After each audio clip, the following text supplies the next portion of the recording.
Welcome, my lovely students. Welcome to another important session on time, speed, and distance.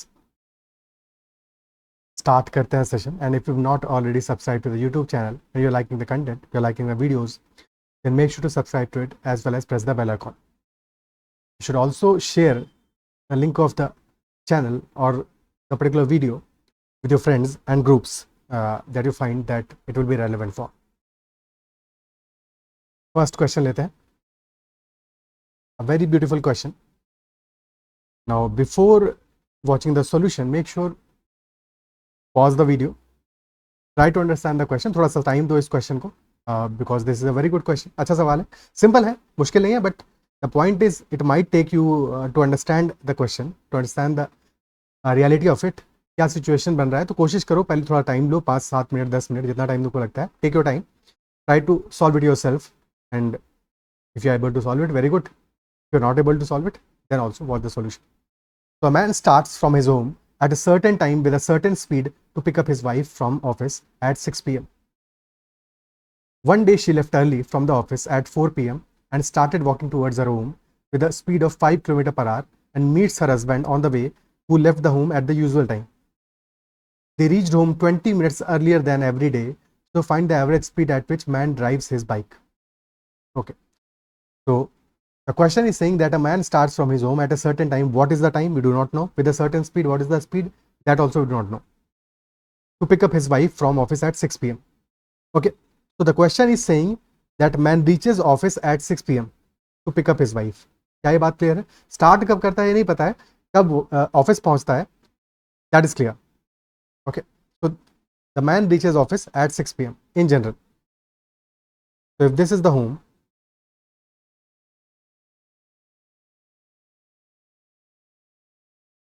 and this is the office, man reaches the office at 6 p.m. generally to pick up his wife. But one day she left early from the office at 4 p.m. 4 बजे ही छुट्टी हो गई, जल्दी हो गई, ठीक है. So she started walking because the man would come at the usual time. Okay, mobile नहीं रहा होगा शायद. Anyway, तो started walking towards her home with a speed of 5 km per hour. So the woman, the wife, she started walking towards her home at a speed of 5 km per hour. And the man departs from the home at the usual time. So if the man departs at the usual time from home, and if he had to go all the way to the office, तो time कितना लगता? He would have reached office at the usual time at 6 p.m. Isn't it so? But what happened that he meets the wife, or wife meets the husband on the way, who left the home at the usual time. So somewhere here, maybe here, the husband meets the wife. तो actually पूरा distance cover up नहीं करना पड़ता है उसको. He only covers this much distance, and the wife covers this distance up till this point, and he picks up the wife and then goes back to home. क्या ये part clear है? ठीक है. Is that part clear? हमें नहीं पता किस time पे उसने वाइफ को पिकअप किया, but this much we know for sure. Is that my diagram clear? फिर क्वेश्चन हमसे कह रहा है they reached home 20 minutes earlier than every day. रोज से 20 मिनट का टाइम उनका सेव हुआ है. So we have to find the average speed at which man drives his bike. Okay, fine. तो why is the time saved? Time क्यों आज बचा? Time was saved only because the man was not traveling today this distance. The wife came up to this point, so man did not travel this distance. तो जाते समय भी वो travel करता था और लौटते समय भी ट्रैवल करता था, तो ये डिस्टेंस ट्रैवल नहीं करनी पड़ी, and this is the reason of time saving.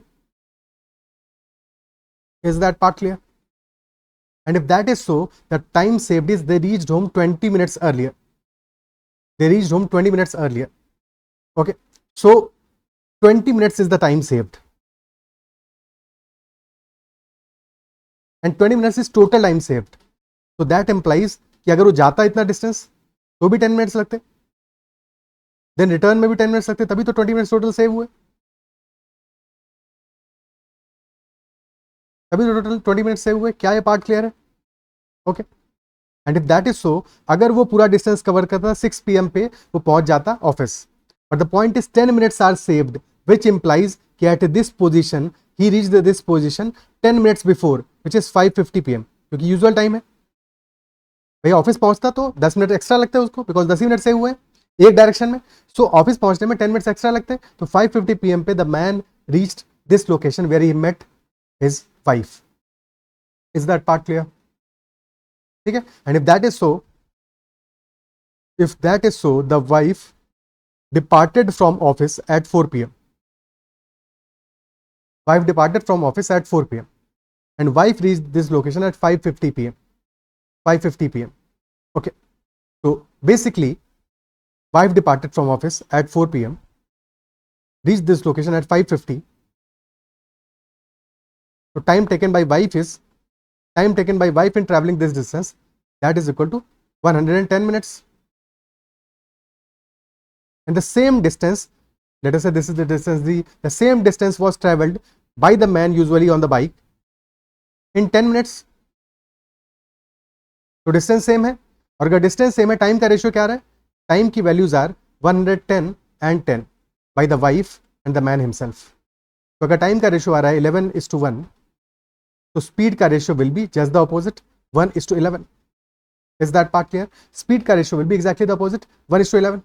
And if that is so, we know the speed of walking speed of the wife, that is 5 km per hour. So that is 5 km per hour. 1 unit is equal to 5 km per hour. And if 1 unit is equal to 5 km per hour, 11 units की value आ जाएगी 11 into 5, which is 55 km per hour. So this will be the answer. 55 km per hour will be the answer. Okay. Clear है? क्योंकि total time की value हमें given नहीं है, तो हम अगर हमें क्वेश्चन यहाँ पे डिस्टेंस तो नहीं पूछता ऑब्वियसली कि होम से ऑफिस का डिस्टेंस क्या होगा, because we absolutely do not know. Okay. Time taken भी कितना लगता है, कितना टोटल टाइम लगता है होम से ऑफिस में, that also we do not know in any case. But with the given information, we can definitely answer that the average speed at which man drives the bike is 55 km per hour. Is that part clear? ठीक है, और clear होगा. अब इसी question को थोड़ा सा modification के साथ में करते हैं, सो दैट अंडरस्टैंडिंग और बेटर हो जाए. And now that you have understood कि how you have to solve such a question, try to solve the second question utmost by yourself. ठीक है, अपने एंड पे ही करने की कोशिश करो, बाद में सॉल्यूशन देखना, पहले take your time. Now you have understood it. तो ग्रॉस रियलिटी क्या था, कैसे हमें इस क्वेश्चन को टैकल करना था. क्वेश्चन में इंफॉर्मेशन हमें क्या गिवन है, always always always always any good question we have to make sure that we have understood the question, understood the problem, कि what the problem is saying. Then we also have understood that what is given in the context, क्या क्या information हमें given है, क्योंकि जो given है वहीं से हम अननोन तक जाएंगे, जो नोन है वहीं से अननोन तक जाएंगे. तो नोन इन्फॉर्मेशन क्या है, we know for sure that the man reaches office at 6 PM usually. We also know that the woman, the wife, left office earlier today at 4 PM. 4 PM पे leave कर दिया. Then she started walking with a speed of 5 km per hour. तो speed is known. And the husband left at the usual time. They reached home 20 minutes earlier. तो अगर 20 minutes earlier पहुंचे हैं, क्यों पहुंचे हैं? Because this distance was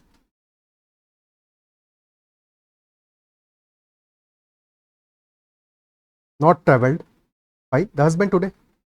So this distance, the time taken in this particular distance in going and coming back, this particular distance is saved. Total 20 minutes save हुआ है, तो एक साइड का 10 मिनट सेव हुआ होगा. Isn't it so? और अगर 10 minute save हुआ है, which implies कि 6 PM पे ऑफिस पहुंचता था हस्बैंड, so 5:50 PM पे the husband met the wife on the way. And since wife started at 4 PM, so from 4 PM to 5:50 PM, time taken by wife in traveling the distance, this particular distance is 110 minutes, and the same distance was traveled by the husband in 10 minutes. तो time का ratio आ गया हमारा 110:10 का. And since distance same है, तो time और speed inversely proportional होंगे. Speed का ratio will be exactly the opposite, 1:11 and so on. Next question.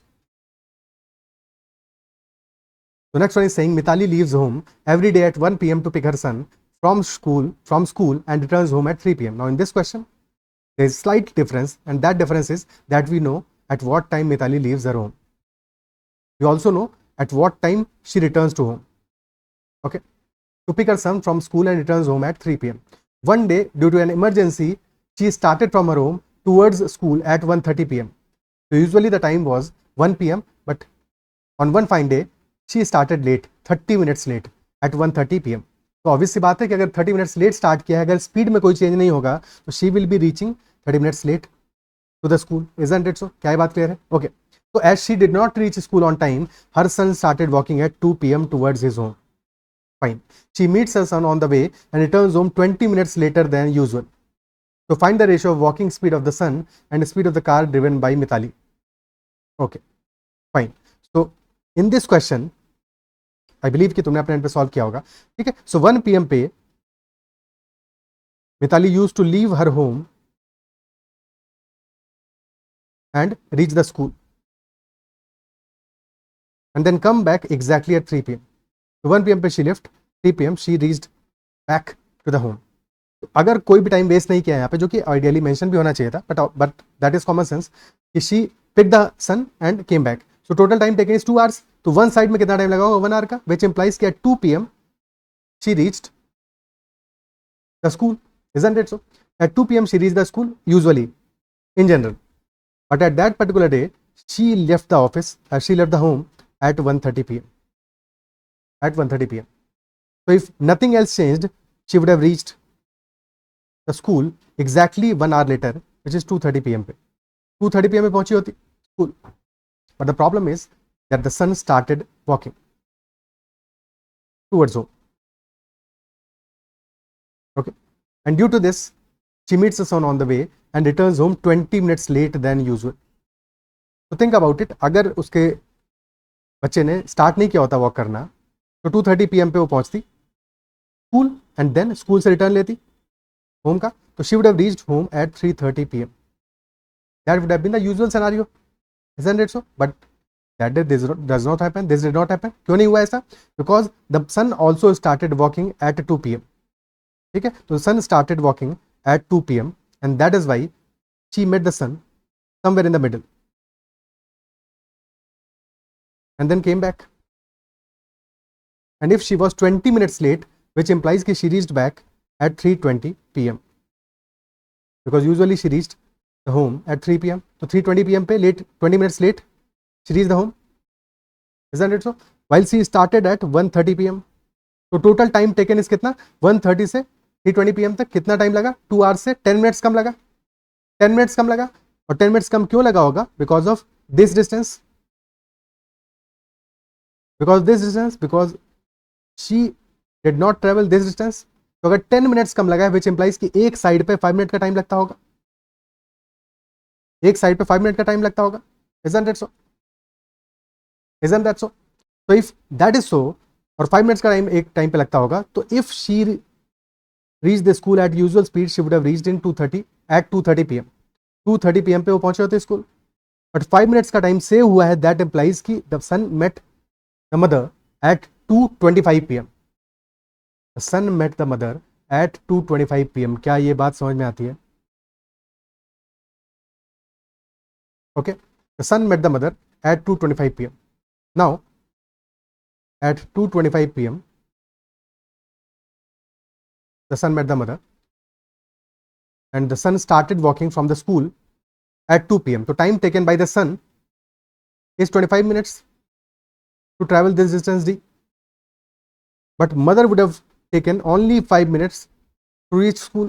So time taken by the mother in traveling the same distance is 5 minutes. Distance तो constant है, तो time का ratio आ गया हमारा 5:1 का, और स्पीड का ratio will be exactly the opposite. So that will be 1:5. और क्वेश्चन में ऑर्डर भी ध्यान देना है लास्ट में, कि ratio of walking speed of the son and speed of the car driven by Mitali, that will be 1:5. तो answer will be 1:5.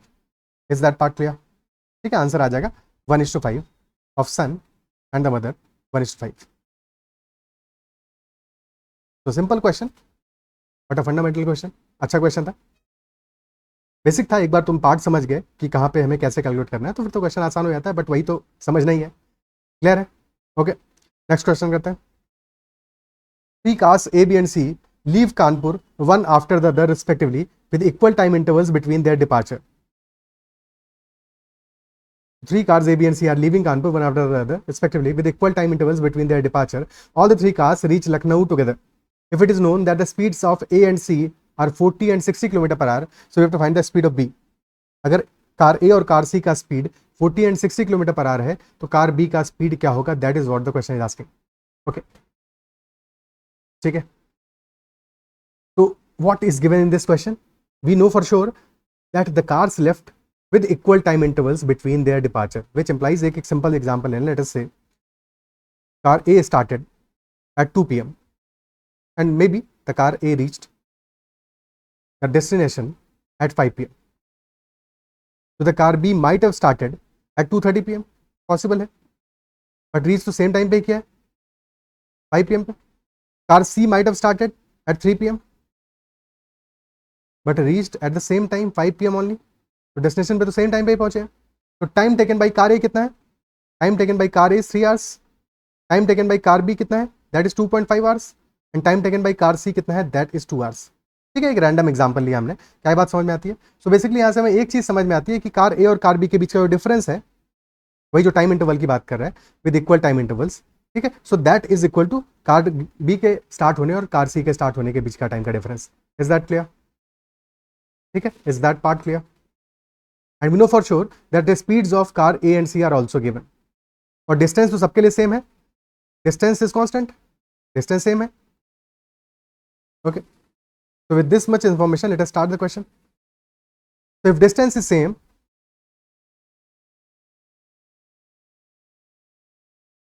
so speed will be inversely proportional to time,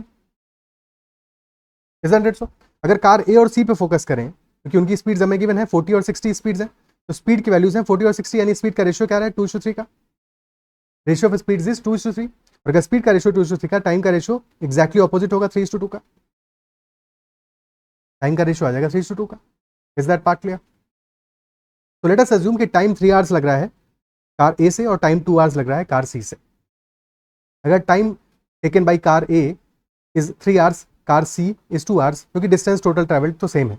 okay, तो 3 hours 2 hours मान लो, 6 hours 4 hours मान लो, as long as ratio तुम time का 3:2 का ले रहे हो, कोई प्रॉब्लम नहीं है. फिर अभी हम निकाल पाएंगे. सो अगर हमारा रेशियो 3:2 का आ रहा है कार ए और कार सी का, ठीक है, बिकॉज डिस्टेंस हमें क्वेश्चन में गिवन नहीं है और डिस्टेंस की कोई जरूरत भी नहीं है. डिस्टेंस कुछ भी हो, हमें इन्फॉर्मेशन ये गिवन है that the cars start with equal time intervals and they reach the destination at the same time. तो हम एज्यूम कर सकते हैं कि 3 आवर्स और 2 आवर्स का टाइम लगा है कार ए और सी को. और जैसे ही हम ये बात एज्यूम करते हैं तो हमें डिस्टेंस की वैल्यू यहाँ से मिल जाएगी. डिस्टेंस वैल्यू 40 × 3 या फिर 60 × 2, तो डिस्टेंस आ जाएगा हमारा 120 kilometres. 120 kilometres. And we know for sure that time taken by car B कितना होगा? That will be average of these 3 + 2, 2.5 होगा. इनके एक्जैक्टली मिडिल में होगा, 2.5 आवर्स होगा. Time taken by car B that will be equal to 2.5 hours. And if that is so, तो speed of car B भी मिल जाएगी. That will be total distance 120 divided by 2.5. तो दिस विल बी 1200 बाई 25. 5 से ऊपर बचेगा कितना? 240 और नीचे आ जाएगा 5. तो this will be 48 kilometre per our. 48 kilometre per our, option A. Is that clear? ठीक है, ऑप्शन ए हमारा आंसर हो जाएगा. ये तो गया इस क्वेश्चन को करने का एक अप्रोच. अब सेकंड अप्रोच भी समझते हैं इस क्वेश्चन को करने का, क्योंकि यहाँ पे क्या चीज़ है, डिस्टेंस हमारा सेम है and the time interval between the departures is also same. Okay, तो टाइम के साथ एक खूबसूरती है इस क्वेश्चन में. वो खूबसूरती क्या है, ऑलरेडी हमने स्टार्ट में ही देखा कि टाइम हमारा क्या होगा. If the first car is let us say taking t time, second might be taking t plus T1 time, तो third car will be taking time T + T2.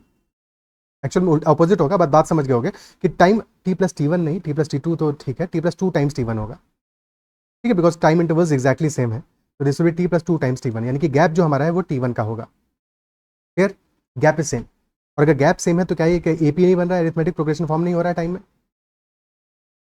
Time values, total time taken का values जो है वो हमारा एक arithmetic progression में है. Isn't it so? तो यहाँ पे एक इंपॉर्टेंट प्रॉपर्टी समझते हैं. देखो, we know that distance same है, तो speed into time is equal to distance. और डिस्टेंस हमारा सारे के सारे केसेस में सेम है यहाँ पे. तो स्पीड इनटू टाइम हमारा कांस्टेंट है, कांस्टेंट है. ओके, और टाइम की वैल्यूज हमारी अरिथमेटिक प्रोग्रेशन में है. अगर टाइम हमारा T1, T2 एंड T3 है, these are the values of time, तो these values are in arithmetic progression. और टाइम क्या होता है? Time is distance upon speed. तो अगर स्पीड हम S1, S2 और S3 मान लेते हैं, तो distance D by S1, D by S2 and D by S3 जो कि T1, T2, T3 की वैल्यूज हैं, these are in AP. Exactly हमने क्या किया है, बस T1 को D by S1 से रिप्लेस कर दिया है. Similarly for T2 and T3, तो D by S1, D by S2 और D by S3 ये भी AP में होंगे. और अगर ये AP में डिवाइड बाई D कर दो सबको, तब भी AP में रहेगा. ठीक है, सो दैट इंप्लाइज कि 1 by S1, 1 by S2 and 1 by S3, these all are in arithmetic progression. And if 1 by S1, 1 by S2 and 1 by S3 are in arithmetic progression, that clearly says that S1, S2, S3, the reciprocal values are in harmonic progression. These values are in harmonic progression, very important. Is that clear? कि S1 अगर T1, T2, T3 हमारे arithmetic progression में है तो S1, S2, S3 यानी कि speed की values will be in harmonic progression respectively in that respective order. और अगर मैं S1 और S3 की वैल्यूज नोन है, S2 हमारा क्या है, मिडिल वैल्यू है. अगर किसी अरिथमेटिक प्रोग्रेशन में हमें तीन टर्म्स में से पहला और लास्ट टर्म पता है तो हम मिडिल टर्म निकाल सकते हैं. क्या होगा मिडिल टर्म? एवरेज होगा, average of T1 and T3, और which is also called arithmetic mean, which is also average of T1 and T3, T1 plus T3 by 2. Isn't it so? ठीक है. Similarly अगर तीन टर्म्स हमारे harmonic progression में है S1, S2 and S3, तो S2 का value will be equal to 2S1 S3 upon S1 plus S3, which is harmonic mean of S1 and S3. अभी इसको और डिटेल में समझेंगे, बट यहां तक बात समझ में आती है कि S2 का value will B harmonic mean of S1 and S3. Is that clear? ठीक है, क्लियर है बात? ओके, ठीक है. नाउ वी नो कि T2 का वैल्यू क्या होगा, T1 प्लस T3 बाई 2 होगा, क्योंकि T1, T2, T3 AP में है, और T1 हमारा है D बाई S1, T2 है D बाई S2, और T3 है D बाई S3. तो वैल्यूज ये सारी की सारी हम रिप्लेस कर देते हैं इस इक्वेशन में, पुट कर दो. तो क्या रिजल्ट आ जाएगा हमारा? T2 आ जाएगा D upon S2, T1 will be D upon S1, T3 will be D upon S3, and that divided by 2. तो D से D, तो D तो लेफ्ट हैंड साइड में कॉमन आ जाएगा, राइट हैंड साइड में कॉमन आ जाएगा, तो D तो रिमूव हो गया. ओके, और 2 को भी राइट हैंड साइड में, लेफ्ट हैंड साइड में लेके आ जाओ. So this will become 2 upon S2, and that will be equal to 1 upon S1 plus 1 upon S3, which will be equal to S1 S3 LCM आ जाएगा, और numerator में आ जाएगा S1 plus S3.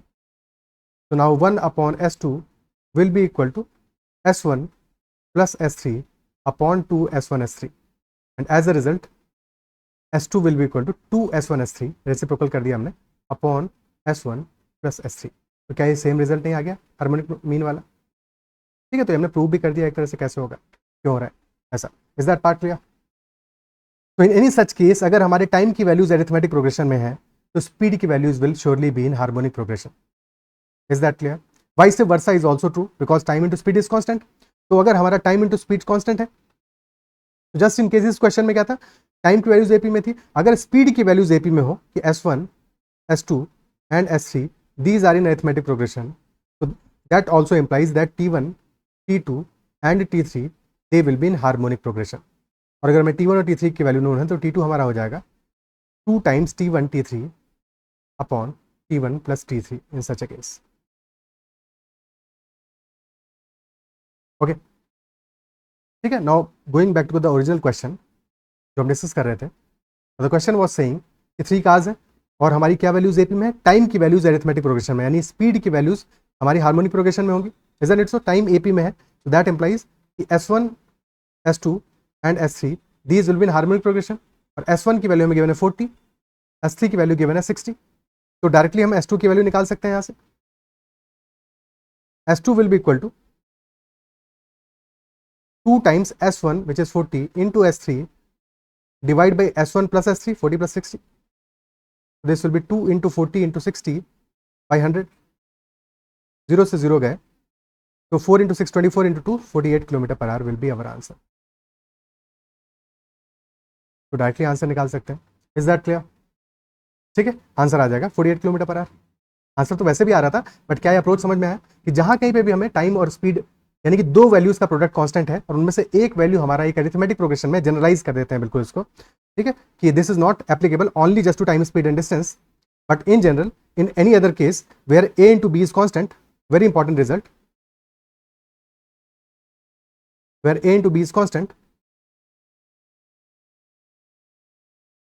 okay, and let us say A की values है A1, A2 and A3. So if A1, A2 and A3 these are in arithmetic progression, then clearly B1, B2 and B3 will be in harmonic progression. Okay, next question.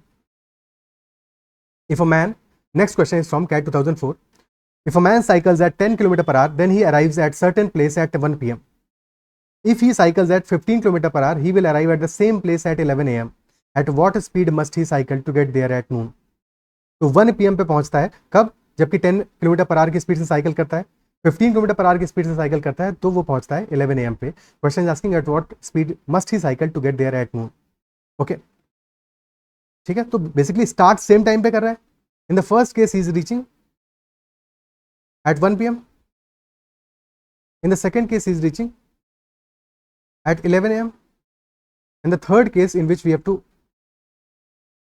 calculate the speed, he reaches at 12 PM. तो क्या ये values हमारी तो time की values है, क्या ये AP में नहीं है? बस ये सेम ऑर्डर में नहीं है, बट अगर हम ऑर्डर चेंज कर दें, ठीक है, तो जिस केस में 11 AM पे पहुंचता है, स्टार्ट कब कर रहा है वो पता नहीं, ठीक है, बट जिस केस में एक केस में 11 AM पे पहुंच जा रहा है,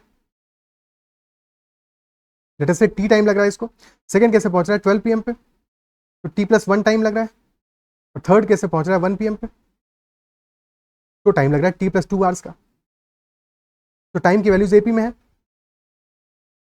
तो क्लियरली स्पीड की वैल्यूज एचपी में होगा. स्पीड हमारा हार्मोनिक प्रोग्रेशन में होगा, है कि नहीं? स्पीड हार्मोनिक प्रोग्रेशन में होगा. क्लियर? सॉल्व हो जाएगा फट से. क्या स्पीड होना चाहिए, पता चल जाएगा.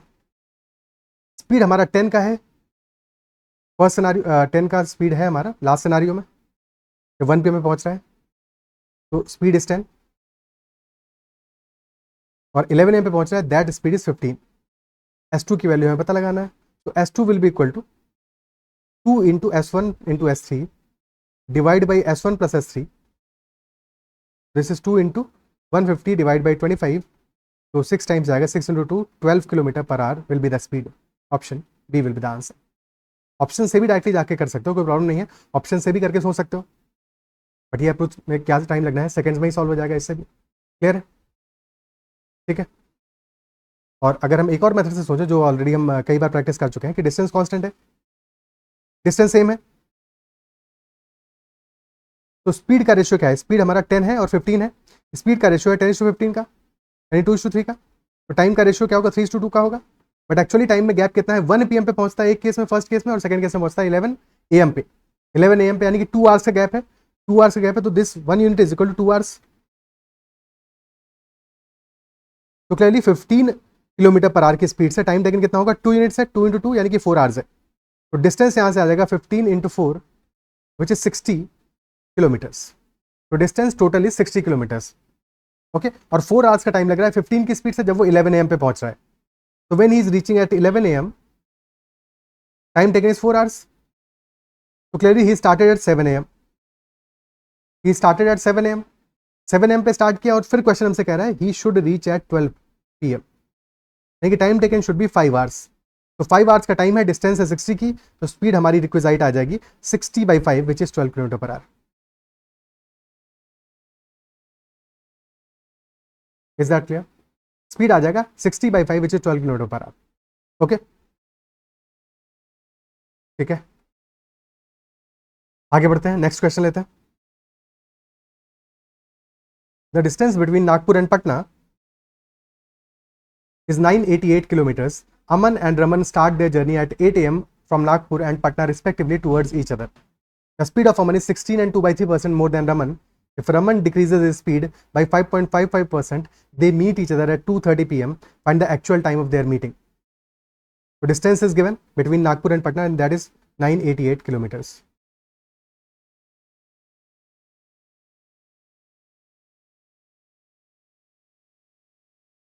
Aman and Raman start their journey at 8 AM from Nagpur and Patna. Aman is starting from Nagpur and Raman is starting from Patna. And they both start at the same time at 8 AM towards each other. The speed of Aman is 16 and 2/3% more than Raman. तो अमन और रमन का speed का ratio given है. Ratio क्या है? Speed of Aman is 16 and 2/3% which is 1/6 more than Raman. तो अगर रमन का स्पीड 6 यूनिट्स है, तो अमन का स्पीड आ जाएगा 7 units. Fine. If Raman decreases his speed bye 5.55%, तो Raman is decreasing his speed bye 5.55%. What does that employee? 5.55% कितना होता है? That is 1/18. 1/18 होता है. Is that it? सो भाई 1/9 होता है 11.1% और just the half of it 1/18 होता है 5.55%। तो 1/18 से अगर रमन अपनी स्पीड को डिक्रीज करता है, तो अगर रमन की इनिशियल स्पीड 18 है तो अब हो जाएगी 1 से डिक्रीज हो जाएगी 17 हो जाएगा। बट इनिशियल स्पीड हमने रेशियो में क्या माना है 7:6 माना है, तो थोड़ा सा जुगाड़ कर लेते हैं यहाँ पे, मल्टीप्लाई कर दो दोनों वैल्यूज को 3 से। अब रमन की इनिशियल स्पीड 18 हो गई, ठीक है, 21 और 18 का रेशियो आ गया। अब 1 से डिक्रीज कर दो, 1 से डिक्रीज कर दो, तो 1 का डिक्रीज कर दोगे कितना आ जाएगा 17 हो जाएगा स्पीड रमन का, बिकॉज 1/18 से डिक्रीज किया है। अमन की स्पीड में कोई चेंज नहीं, 21 ही रहेगा। And they meet each other at 2:30 PM। If the speed of Aman is 21 units, that of Raman is 17 units, तो टाइम कितना लग रहा है, they are meeting each other at 2:30 PM। ठीक है, ये स्पीड का रेशियो हमें गिवन है, स्पीड का रेशियो फाइनल केस में जबकि स्पीड रिड्यूस हुई है तब। ठीक है, तो 21:17 का रेशियो, अगर स्पीड का आ रहा है, डिस्टेंस तो डिस्टेंस कितना है total, total time travelled same है। इस क्वेश्चन में कांस्टेंट क्या है, क्योंकि दोनों सेम डिस्टेंस ट्रेवल नहीं कर रहे हैं, they might be meeting somewhere in the middle. तो इस क्वेश्चन में कांस्टेंट क्या है, distance is not constant because distance दोनों का ट्रैवल डिफरेंट है। अमन डिफरेंट डिस्टेंस ट्रैवल करेगा, रमन डिफरेंट डिस्टेंस ट्रैवल करेगा, but they will be travelling for the same time, because start same time पे किया है और एंड भी सेम टाइम पे कर रहे हैं। जब भी मीटिंग का कोई क्वेश्चन हो, स्टार्ट अगर सेम टाइम पे तो definitely time is constant, time is constant, time is for sure same. और अगर टाइम सेम है तो डिस्टेंस और स्पीड प्रोपोर्शनल होंगे, तो distance travel will be in the same ratio 21:17। तो टोटल डिस्टेंस आ जाएगा हमारा 21 + 17 दैट इज 38 यूनिट्स।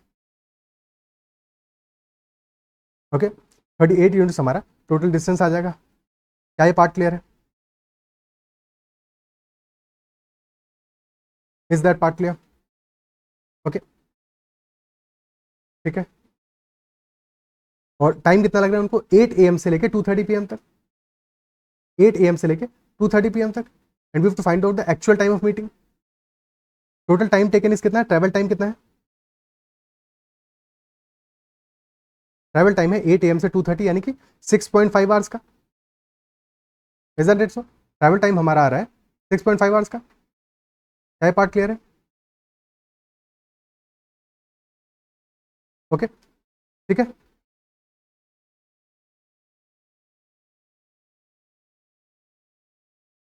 तो टोटल डिस्टेंस हमारा आ रहा है 38 यूनिट्स का। 38 यूनिट्स की वैल्यू कितना है, 988 किलोमीटर है। तो यहां से 1 यूनिट की वैल्यू निकाल सकते हैं। 38 यूनिट आ रहा है हमारा, 988 किलोमीटर्स। 19 से जा रहा है, 2 टाइम्स जाएगा, 19 5 से 95 52, यानी कि 1 unit is equal 26 kilometres. 1 unit हमारा आ गया 26 kilometres. Is that part clear? Okay, 1 unit आ गया हमारा 26 किलोमीटर्स। और टोटल टाइम टेकन कितना है, 6.5 आवर्स का है, 6.5 आवर्स का है। Is that it? क्या बात कह रहे हैं? तो यहां से हम स्पीड की वैल्यूज भी निकाल सकते हैं। देखिए स्पीड क्या है, स्पीड और डिस्टेंस दोनों प्रोपोर्शनल ही तो थे। अगर 1 यूनिट हमारा आ रहा है 26 किलोमीटर्स, विच इंप्लाइज कि टोटल तो हमें पता ही था 1 यूनिट हमारा 26 आ रहा है।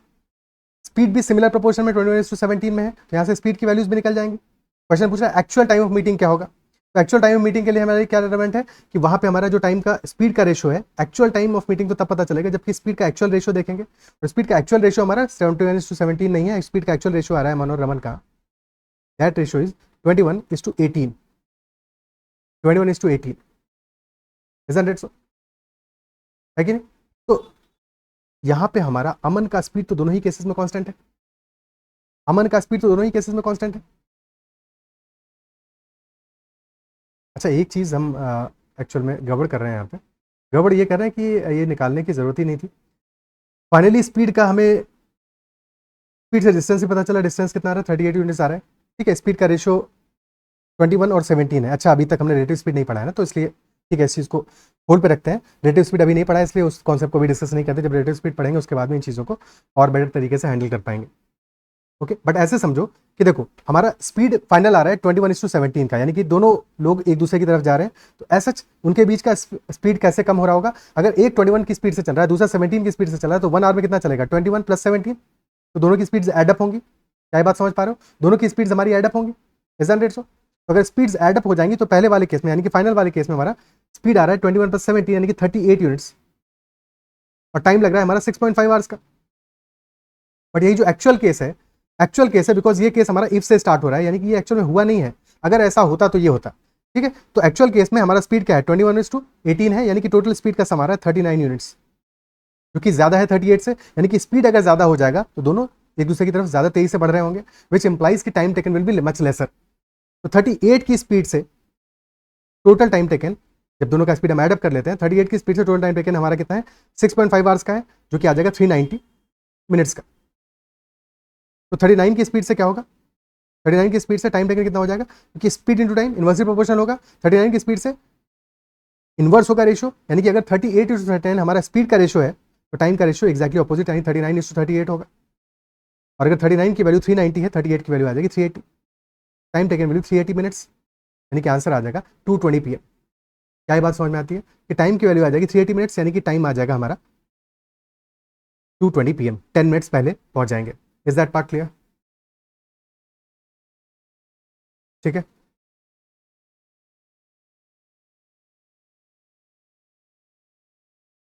ओके। पर जैसे हम पहले डिस्कस कर रहे थे उस चीज को भी देख लेते हैं एक बार। हमने ये डिस्कस किया था यहाँ तक कि 1 यूनिट हमारा हो जा रहा है 26 किलोमीटर्स, तो 1 यूनिट हो जा रहा है हमारा 26 किलोमीटर्स, ओके।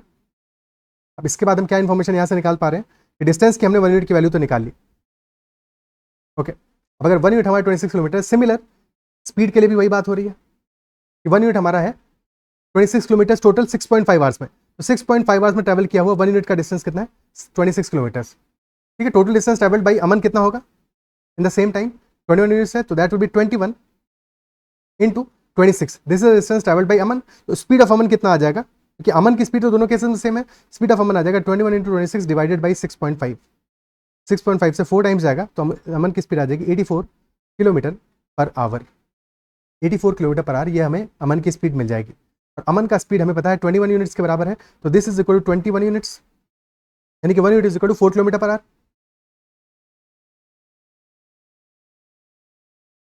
ठीक है, थोड़ा सा समझने में शायद कंफ्यूजन हो रहा होगा, बट 1 यूनिट हमारे यहाँ से 4 किलोमीटर पर आ रहा है। क्यों आ रहा है, हमने क्यों अमन की स्पीड निकाली, बिकॉज अमन की स्पीड दोनों केसेस में चेंज नहीं हो रही है, जबकि रमन की स्पीड चेंज हो रही है। बट अब जब अमन की स्पीड हमने निकाल लिया that is 84 kilometre per our, तो रमन की स्पीड हमको मिल गई है दैट इज 18 यूनिट्स, ठीक है, बिकॉज 1 यूनिट हमारा आ रहा है 4 किलोमीटर पर आवर, तो speed of Raman in the actual case will be 18 units, यानी कि 18 into 4 72 kilometre per hour, okay. तो अमन की स्पीड है 84 और रमन की है 72, तो 1 आवर में डिस्टेंस ट्रैवल कितना होगा 84 प्लस 72, क्योंकि दोनों एक दूसरे की तरफ जा रहे हैं तो इस डिस्टेंस हमारा और कम हो जाएगा, ठीक है। So total distance travelled actual time कितना आएगा, actual time T will be equal to total distance 988 divided by 1 hour में डिस्टेंस ट्रैवल कितना है 84 प्लस 72 विच इज 156, तो यहाँ से हम आंसर अपना निकाल लेंगे, ओके, ठीक है। अगर हम 4 से इसको करें सिंप्लीफाई, तो दिस विल बी 39, ऊपर वैल्यू आ जाएगा 247, एक सेकेंड, हाँ 247 वैल्यू आएगा, ओके। 13 से भी जाएगा, ये 13 से 3 टाइम्स जाएगा, और दिस वैल्यू विल बी 13 1 13 19, तो 19/3 हमारा टोटल टाइम आ रहा है, और 19/3 इज नथिंग बट 6 एंड 1/3, यानी कि 6 hour 20 minutes, that will be total time taken, तो option D will be the answer. हालांकि थोड़ा सा हौच पौच हो गया है, बट बात समझ गए होगे, बाकी रिलेटिव स्पीड वाला कॉन्सेप्ट से देखेंगे तो चीज़ें और आसानी से हो जाएंगी इस क्वेश्चन में, but is that part clear, ठीक है। आंसर आ जाएगा हमारा ऑप्शन डी 2:20 PM। तो I guess this is last question of the session, इस सेशन में इतना ही रखते हैं, एंड आई बिलीव सेशन पसंद आएगा, क्वेश्चन समझ में आएंगे, किसी भी क्वेश्चन में डाउट हो तो make sure to ask that doubt. Session में इतना ही रखते हैं, bye, take care and keep learning.